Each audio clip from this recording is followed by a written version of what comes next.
Assalamualaikum warahmatullahi wabarakatuh. Halo teman-teman, perkenalkan nama saya Faizan Ardiwana Zaki dari kelas 9G. Dan hari ini saya akan menjelaskan materi matematika, eksponen, dan juga transformasi geometri. Selamat menyaksikan.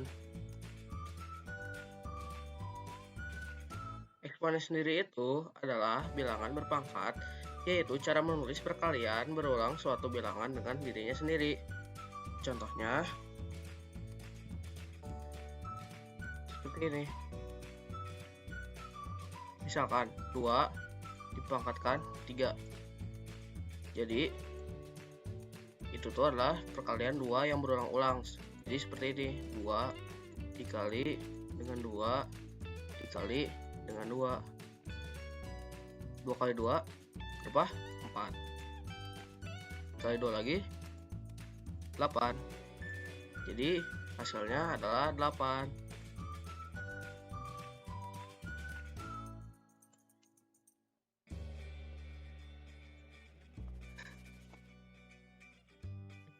Lanjut lagi. Nah, eksponen ini memiliki beberapa sifat, yaitu ada 8. Pertama, ada A pangkat 0. A pangkat 0 itu pasti selalu hasilnya 1. Setelah itu ada 2. Nomor 2, A pangkat 1 hasilnya juga A, karena tidak dikali lagi dengan dirinya sendiri, seperti hanya sekali saja gitu. Setelah itu nomor 3, A pangkat M dikali A pangkat N sama dengan A pangkat M tambah N. Jadi diingat-ingat, kalau dikali itu ditambah ya. Sudah itu, kalau dibagi, pangkatnya dikurang, seperti ini. M dan N, M dikurang N. Kalau di dalam kurung, berarti M dan N-nya itu atau pangkatnya dikali. Kalau di dalam kurung seperti ini, artinya A dan B itu pangkatnya sama, yaitu adalah N. A, N dikali BN. Kalau A dipangkatkan negatif, berarti 1 per A dipangkatkan N. Kalau A berpangkat pecahan seperti A pangkat M per N, artinya A tersebut akan diakarkan, jadi A pangkat M diakarkan menjadi N, seperti ini. Jenis-jenisnya ada pangkat positif seperti ini. 2 pangkat 3 itu tadi seperti tadi, 2 dikali 2 dikali dengan 2, yaitu 8. Kalau pangkat negatif yang sudah dijelaskan tadi, yang nomor 7 ini, jadi 1 per 4 pangkat 5. Kalau 0 seperti ini juga, yang A pangkat 0 itu sama dengan 1, pasti selalu 1 ya.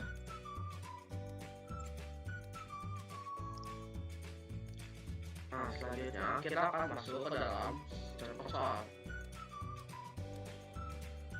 Nah, tadi masih ingat kan tadi kalau dikali pasti ditambah.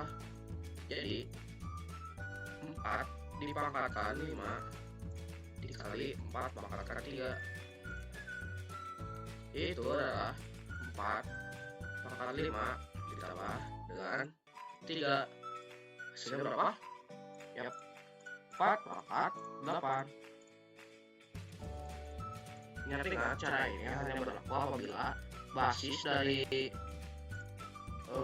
perpangkatan tadi itu sama, seperti 4 dengan 4. Sudah itu, kita mempunyai soal yang dibagi seperti ini. Nah, kalau dibagi itu pasti harus dikurangi, seperti ini. 10 dibagi 5 4 5, jadikan 10 pangkat 10 bagi 5 2. 2 pangkat 5 dikurangi 4, jadi 2 dipangkatkan 1, sama saja seperti 2.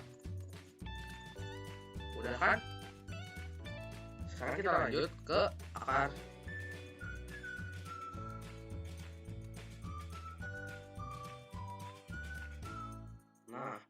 Akar sendiri adalah kebalikan dari perpangkatan. Akar sendiri menghasilkan bilangan irasional. Contohnya adalah seperti ini. Akar dari 81 itu adalah 9 karena 81 itu adalah hasil dari 9 dikali 9. Kalau akar dari 49 itu adalah 7 karena 49 sendiri itu adalah 7 dikali 7, seperti kebalikannya dari perpangkatan. Seperti itu ya. Oke, kita sekarang lanjut. Nah, selanjutnya kita akan mempelajari tentang cepat dari akar. Pertama, akar dikalian. Akar A, B sama dengan akar A dikali akar B.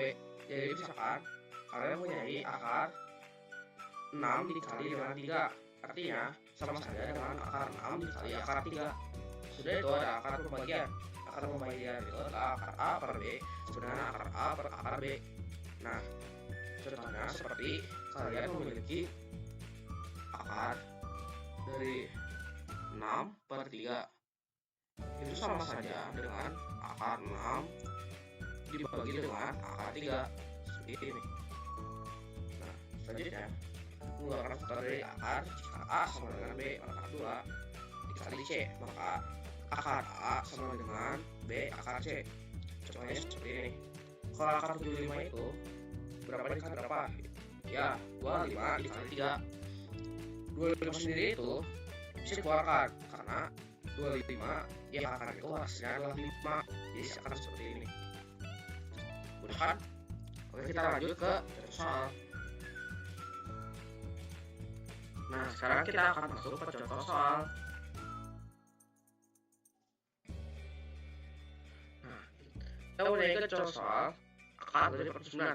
Kalian mesti ingat akar dari 49 itu apa? Ya, 7. Karena 49 itu didapat dari 7 pangkat 2 atau 7 dikali 7. Lanjut.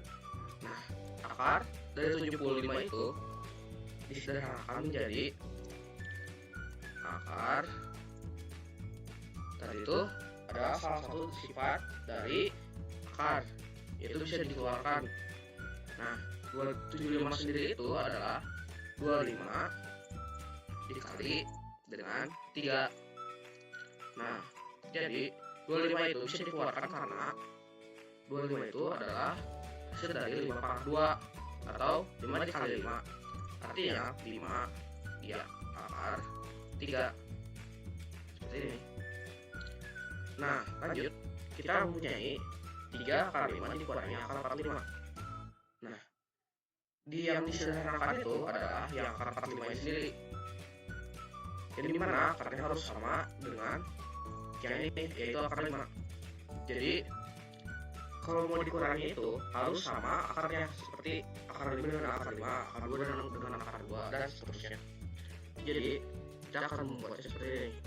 3 akar 5 dikurangi 45 itu didapatkan dari ya 9 dikali 5. Artinya 9 dikali dengan 5. Kita bisa mengeluarkan yang mana? Ya 9. Karena 9 itu didapat oleh 3 dipangkatkan 2. Nah, jadi akan seperti ini. Jadi hasil yang kita dapatkan adalah 0.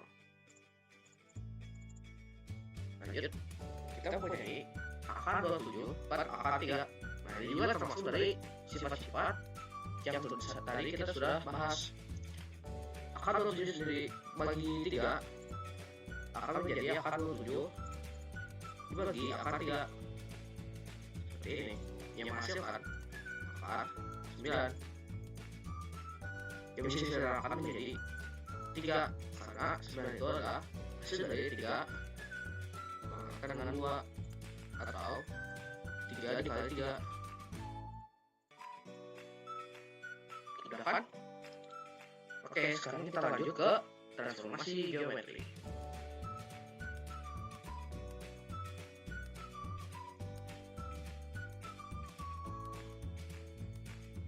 Sekarang kita akan mempelajari transformasi geometri. Pertama, yang kita akan pelajari adalah translasi atau pergeseran. Transaksi sendiri adalah pemindahan suatu objek dengan jarak tertentu pada arah tertentu tanpa mengubah bentuk dan ukurannya. Ingat, gak usah tanpa mengubah bentuk dan ukuran, jadi cuma memindahkan suatu objek. Nah, dari rumusnya itu sendiri adalah setiap titik itu ada vektor A, B. Nah, kita akan menggunakan A, B itu untuk mencari istilahnya A aksennya ya. Ini A bisa. Nah, jadi kita akan menggunakan rumus ini. X, Y ditransaksikan menjadi X tambah A dan Y tambah B seperti ini. Nah, lanjut sekarang kita akan membahas transaksi bangun. Transaksi bangun sendiri adalah transaksi yang di setiap titik pada bangunan adalah mengikuti rumus yang sama. Jadi sama kayak yang ini. Jadi kalian tapi harus mengikuti semua titik yang disediakan seperti ini. Titik A, X, 1, Y, 1. Selanjutnya kalian juga harus menghitung yang B juga dan yang C juga. Jadi A itu X 1 tambah A, Y 1 tambah B, dan B itu X 2 tambah A, Y 2 tambah B, dan seterusnya. Nah, oke, sekarang kita lanjut. Nah, sekarang kita akan mempelajari transformasi geometri di refleksi. Nah, refleksi sendiri itu adalah pencerminan. Refleksi sendiri adalah pencerminan suatu objek terhadap garis tertentu. Beberapa refleksi umum yang diketahui atau bisa dipelajari di kelas 9 ini adalah pertama, terhadap sumbu X. Kita akan memakai rumus X, Y direfleksikan X, min Y. Setelah itu, ketika kita disuruh untuk refleksi terhadap sumbu Y, kita akan menggunakan rumus ini, yaitu X, Y direfleksikan menjadi negatif X, Y. Setelah itu kita akan ketika ditanyakan terhadap garis Y sama dengan X, kita akan membalikkan hasilnya menjadi Y, X seperti ini. Kalau kita ditanyakan Y sama dengan min X, kita akan membuat dua-duanya menjadi negatif, tapi hampir sama seperti yang garis ya. Di garis terpusat 0 atau O, kita akan menggunakan rumus ini, yaitu X, Y direfleksikan menjadi negatif X dan negatif Y. Terhadap garis X sama dengan H, kita akan menggunakan rumus ini, X, Y direfleksikan 2H dikurangi X, Y. Nah, kalian harus ingat kalau H itu biasanya dipakai untuk X dan K itu biasanya untuk Y, seperti itu. Biasanya seperti ini dipakai. Nah, kalau Y sama dengan K, kalian akan menggunakan rumus X, 2K dikurangi Y. Oke, lanjut. Nah, sekarang kita akan mempelajari transformasi geometri di dilatasi. Dilatasi sendiri itu adalah mengubah ukuran suatu objek dengan faktor skala tertentu. Dengan faktor skala. Sekarang kita akan mempelajari beberapa rumusnya. Kalau dengan faktor skala K dan pusat di 0,0, kita akan menggunakan rumus ini, X dikoma Y dilatasikan menjadi K dikali X dan K dikali Y. Kalau dengan faktor skala K dan pusat di A, B, kita akan menggunakan rumus ini, X, Y dilatasi menjadi K dikali dalam kurung X kurang A ditambah A dan K dalam kurung Y kurang B tutup kurung tambah B tutup kurung. Nah, ada beberapa keterangannya dari skala ini. Jadi kalau skala lebih dari 1 artinya gambaran yang membesar. Kalau 0 kurang dari K dan K kurang dari 1, gambaran akan mengecil. Jika K kurang dari 0, dilatasi disertai pencerminan. Oke, kita akan lanjut sekarang.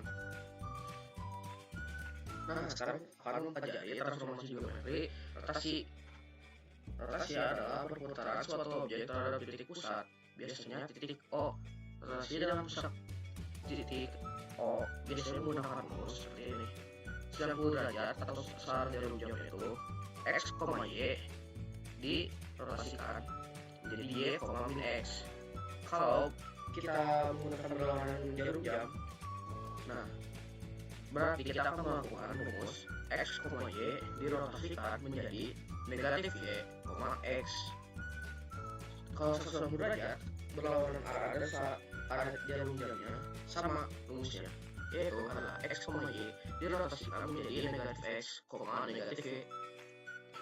Sudah itu ada 270 derajat yang searah jarum jam. Nah, searah jarum jam yang 270 derajat itu sama dengan yang 90 derajat berlawanan arah jarum jam, yaitu X, Y dirotasikan menjadi negatif Y, X. Nah, untuk 90 derajat yang berlawanan arah jarum jam, kita akan menggunakan rumus yang sama dengan searah jarum jam 90 derajat, yaitu X, Y dirotasikan menjadi Y, min X. Di 360 derajat, kita harus dua-duanya sama berlawanan arah jarum jam dan searah juga harus sama. Jadi misalkan X, Y itu sama dengan X, Y jam aja. Misalnya kan berputar lagi sama lagi. Lanjut. Kita akan mempelajari rotasi dengan pusat A, B. Rotasi pertama ada rotasi 90 derajat berlawanan jarum jam. Nah, ini tuh adalah rumusnya A dikurangi dalam kurung Y kurang B. Kalau ini tuh untuk mencari X ya, kalau ini untuk mencari Y.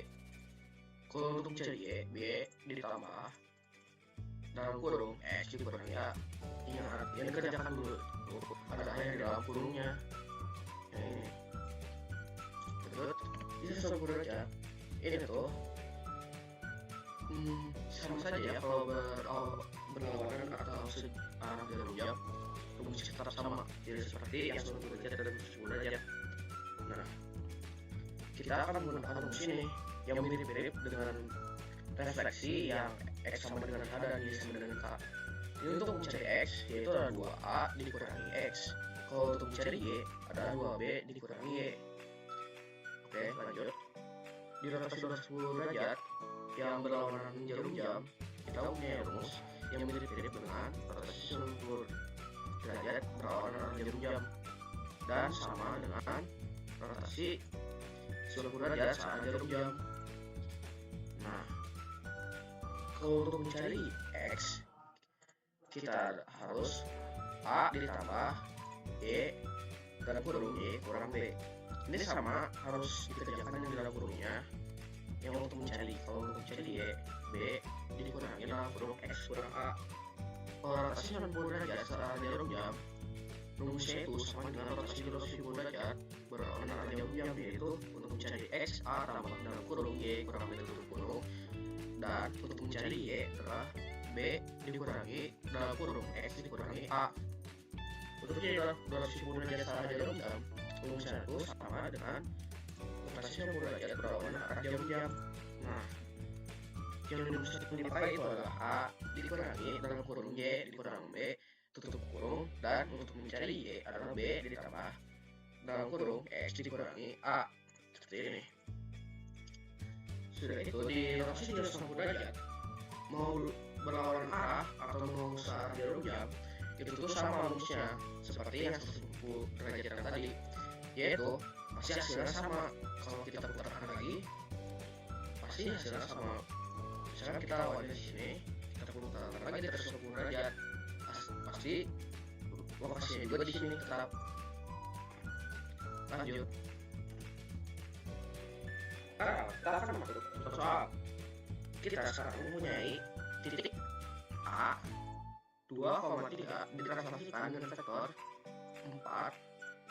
4,-2, dan yang ditanyakan adalah tentukan koordinat titik hasil transaksi A aksen.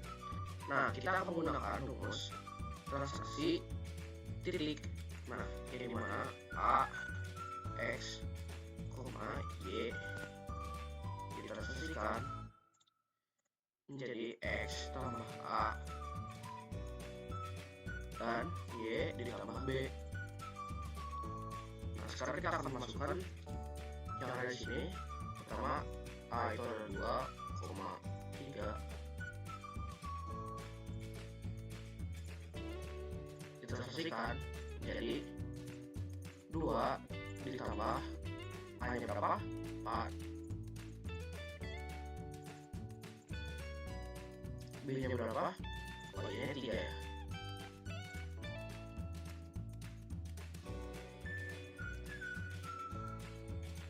B-nya berapa? Min 2. Nah, kalau positif ketemu negatif, pasti hasilnya negatif. Jadi 3 dikurangi dengan 2. Seperti ini. Nah, selanjutnya kita akan menghitung jumlah atau pengurangannya. Jadi yang kita dapatkan adalah 6,1. Jadi A aksennya adalah 6,1. Mudah kan? Oke, kita akan lanjut sekarang ke soal yang berikutnya.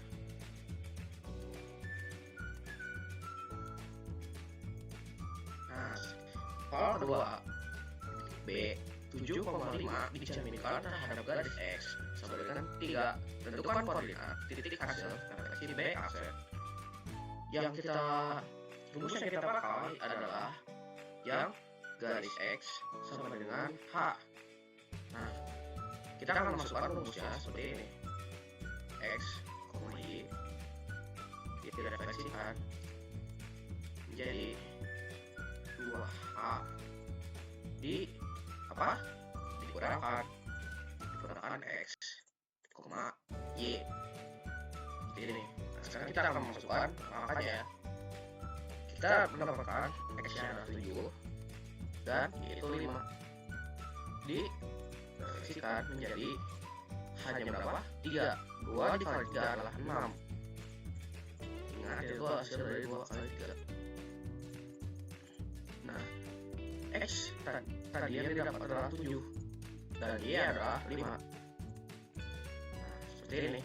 Sekarang kita tinggal menghitung. Berarti ya, hasil yang didapat adalah negatif 1,5. Nah, seperti ini. Artinya B aksen sama dengan negatif 1,5.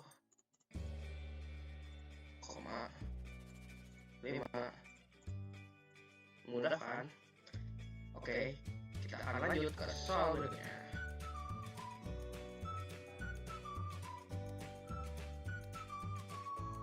Nah, di soal ketiga kita mempunyai titik E 5,7 diputar berarti rotasi 90 derajat berlawanan arah jarum jam terhadap pusat 2,3. Artinya adalah yang dipakai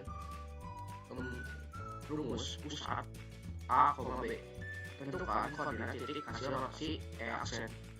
Nah, rumus yang kita gunakan adalah yang X, Y dirotasikan 90 derajat. Ini untuk mencari X ya. X itu adalah A hanya berapa? 2 dikurangi Y itu berapa? 7 dan dikurangi B 3.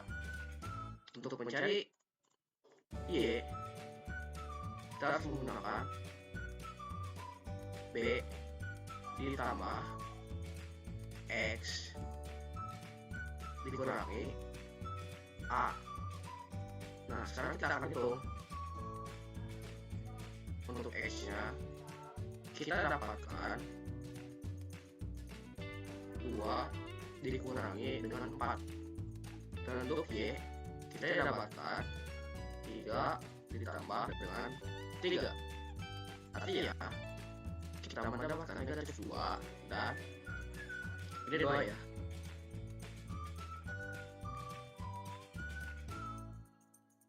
Dan 6 seperti ini. Artinya koordinat yang kita dapatkan adalah negatif 2,6.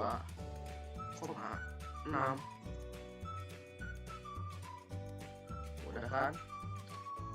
Nah, kita akan mengerjakan satu soal lagi, yaitu mengenai tentang dilatasi. Oke, berikutnya. Nah, sekarang kita akan masuk ke soal dilatasi. Ini adalah soal terakhir untuk menutup video ini. Titik D 4,5 dilatasi terhadap pusat P 1,2. Artinya yang dipakai adalah rumus titik pusat A, B dengan faktor skala K sama dengan 3. Tentukan koordinat titik hasil dilatasi D. Nah, rumus yang dipakai adalah X, Y jadi direlokasikan K, yaitu K X dikurangi A tambah A, koma K Y dikurangi B plus atau tambah B. Seperti ini. Kita akan masukkan angkanya. X, Y adalah 4,5. Skalanya adalah 3. X-nya adalah 4. Y-nya adalah A-nya adalah 1. Tambah 1 lagi. Skalanya 3. Y-nya 5. Dikurangi dengan B-nya 2. Tambah 2 lagi. Sekarang kita tinggal hitung 3 dikali 4, atau kita hitung dulu ini aja ya biar lebih mudah.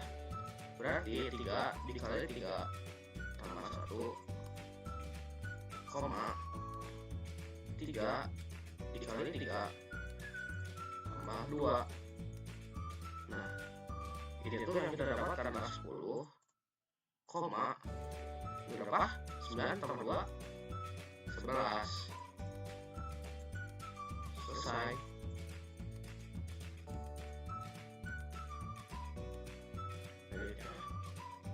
Terima kasih telah menonton. Jangan lupa like dan subscribe dan komen di video ini. Terima kasih telah meluangkan waktu Anda. Wassalamualaikum warahmatullahi wabarakatuh.